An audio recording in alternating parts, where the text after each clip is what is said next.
দেখো বন্ধুরা, এটা আমার নিজের হাতে লেখা। প্লিজ লাইক অ্যান্ড সাবস্ক্রাইব করো আমার ইউটিউব চ্যানেলে। এই পিটুনিয়াগুলো আমার বড় হচ্ছে, আর এই আমার বাড়ির সামনে বারান্দার মধ্যে গাছ হয়েছে, চন্দ্রমল্লিকা গাছগুলো ফুল ফুটছে। আর গাঁদার বেড, গাঁদায় মোটামুটি ফুল চলে এসছে। তো আর দিন 10 অপেক্ষায়, তারপর আবার আপডেট দেব।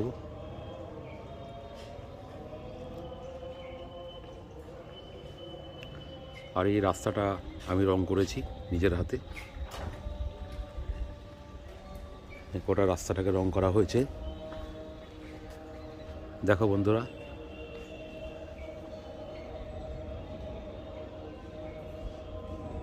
কালারটা তোমাদের কেমন লাগছে প্লিজ কমেন্টে জানিও।